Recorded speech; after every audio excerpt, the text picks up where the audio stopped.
Welcome to Gold Derby. I'm senior editor Denton Davidson here with Hell's Kitchen runner-up for season 22, Johnathan Benvenuti. Let's Jonathan, go. that was tough to watch you in those final moments. Damn. I You like look, the I like the way it sounded at first though. Season 22 runner up. That sounds nice. I know, but the moment was crushing when the door, it just didn't I open. know. What was it like to see Ryan walk through and you're just sort of, your dreams are gone, but he's your friend. It had to be. Yeah. At least it was him, man. I got home and my daughter, she was there in the finale and she saw me the next day and she saw, Daddy, did you win? And I won second place. I really did. I didn't lose anything. You hear Gordon right there too. He said, you didn't lose. And it was at least it was to Ryan. It was a fair fought battle. I'm super proud with how everything turned out. I wouldn't change a thing. And I just think it was really cool to share that moment with him. Of anyone to share it with, at least it was with him. Watching, you had a great team. Like when I was watching, I was thinking like this is probably the team I would want to be on just based on Yeah, the personalities involved. Um, yeah, because there was no love lost with you and Jason. You were pretty happy when Ryan took him off the table right off the yeah, top. yeah. I was surprised too. I even asked Ryan later because we were roommates. Like people don't understand. Ryan and I slept like together the night before in that room. Like, yo, good luck, bro. Good luck. Best of luck. It wasn't like extremely competitive between me and him. It was like he's gonna go cook the best food he can. I'm gonna go cook the best food I can, and we're gonna leave it all out there. And another special moment is like we took a nap after the finale before they before they told us. We did our dinner service, so we go back and we all kind of just celebrate and stuff. And before then, Ryan and I went back to our dorms and we're just laying on the bed, just kind of like taking it all in, like what just happened. I look over, his eyes are closed, my eyes are closed, and then producers wake us up and tell us we got to go to the doors and stuff. But yeah, it was just special to share with Ryan, I think, and I'm super proud of how it turned out, and I wouldn't change anything. What was it between you two in particular that formed such a bond and in the house of, because I mean there were a lot of chefs there. Yeah, well, we're very like-minded people. We're both Leos. We shared a room together, and they don't show that part so much. But Tad went home first, and Brad went home, I think. Or no, I'm sorry. Matthias went home. I think third. Those were our roommates. So from week 3 or 4 on, we had the room to ourselves, and we sized up the competition week by week, and we just kept putting it was about the food for us, and it was really cool to go back to our rooms and talk about food and bounce these ideas off each other. And I'm super proud of it. I think I don't know, we just won so many challenges too. We had so many opportunities to go bond and hang out. The competition is so focused on the cooking. We don't really see a lot of that living situation. What is it like being put in that situation with all these grown adults sort of being forced to live together again? Man, it is trauma bonding. It is true trauma bonding. You go through these services together, you go through these super emotional moments.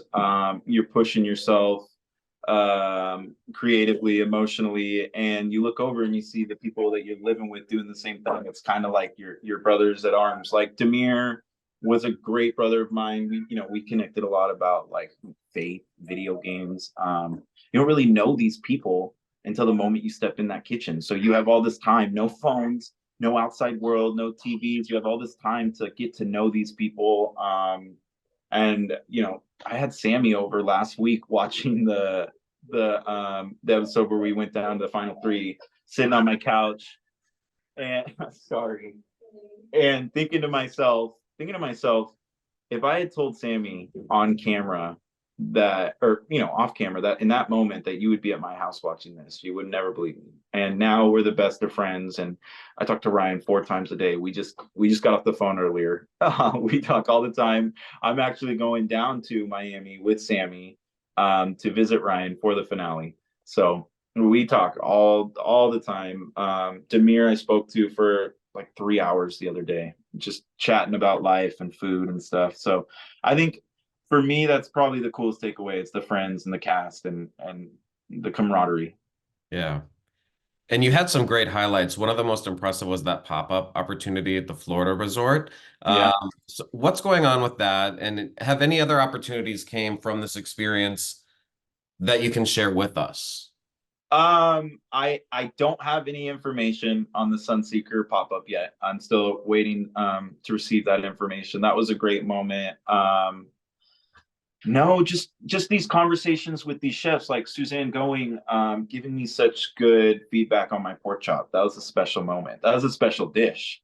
And since then, I've reached out to her. I've been able to, thank her for those kind words. And we've opened up her restaurants in LA, AOC, we've opened up a conversation. So I think these connections are great. Michael Chimiruski is another one I've reached out to since the show.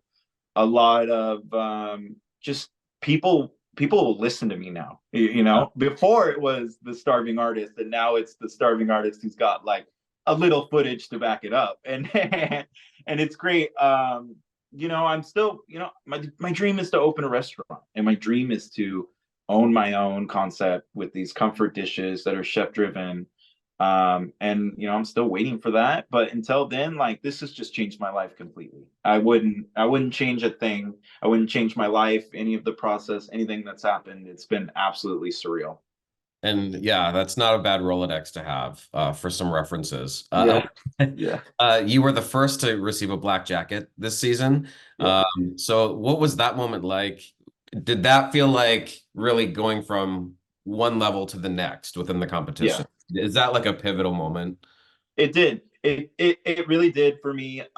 Being a super fan too, I know how important those black jackets are. And to be the first one right after he tasted it, you could see the weight lifted off my shoulders. You see me put my hand on the table next to Gordon and say thank you, like we're best buddies. It was, and they didn't show the moment where I turned the corner and I just get on the ground and I just start screaming. Right when I left the kitchen, I started screaming at the top of my lungs. Walking to the Black Jacket Lounge, I was jumping up and down, yelling, screaming. It was like the most surreal moment of my life. Um, and my brother's a super fan. We watched so much of this growing up, and and when I got that, I was just like, it just felt surreal. He was like, "I know you're gonna win it." My brother kept telling me, "I know you're gonna go win it," and I was like, "No way, I'll go home week one." And then when I got that, like you said, that moment when I got that black jacket, I had to tell myself if I just stay humble and I keep cooking the way I'm cooking, that I had a good chance of making it to the finale. And everything, God willing, it worked out.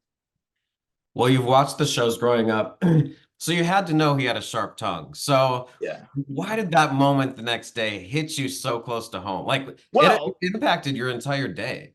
I know, and it really didn't. It really, I didn't see it becoming the theme of my day, but it really did get to me. I guess I'm just like an emotional hangover. I guess I don't know. Yeah, I did know it was coming, and I also told myself that like I wasn't going to be spoken to like that. And up until that point, I hadn't been. I hadn't had anything said to me negative from him, and so I think it just hit home.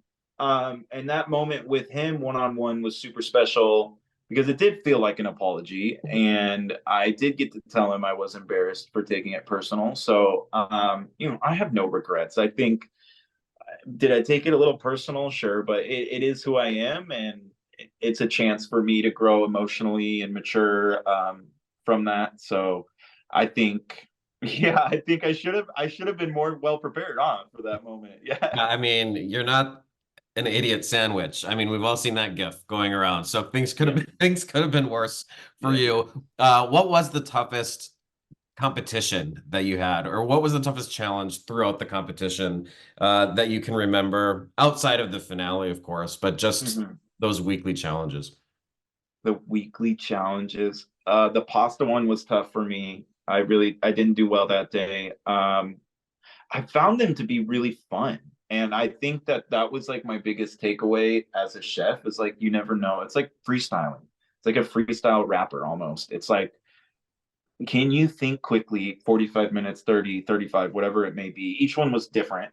Um, and think quickly and come up with a dish, cook it, show technique, show good flavor, cook your proteins properly. And I thought it was super fun. I think cooking in that format, you pull your tricks out of the bag, you do little things, you remember different things, and I find it to be really fun. I think the hardest challenge, the toughest, I think it was hard when he would say just cook whatever you want. Like I think the halibut one for the black jacket, when he's just like, here's your ingredients, come up with a dish. That's kind of tough.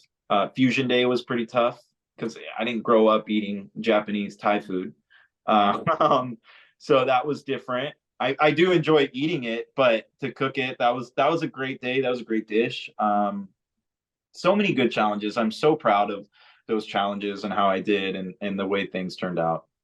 Does your daughter like watching you on TV? Yeah, she loves it. Yeah, my daughter freaks out. Oh, they picked your dish. Oh, your crab cake. Oh, yeah, she loves it. Oh, there's her name. Yeah, she's 7 now. She was 5 when I shot it. So it's different now. It's like at school drop off, dude. I get, oh, I saw you on TV, the principal and stuff, and like, yeah, it's pretty surreal. It's cool. She gets to tell her teacher, and it is really cool for them, and that they're old enough to experience it with me and see it, and it's gonna last a lifetime, dude. It's on Hulu with possibly the biggest chef from our generation and one of the biggest cooking shows that happened in our time. There'll be a day where that show is hosted by someone else or is no more, and we'll look back and it'll be cool to just be a part of it. Yeah. What's your favorite dish to cook? My favorite dish to cook, like, period. Yeah.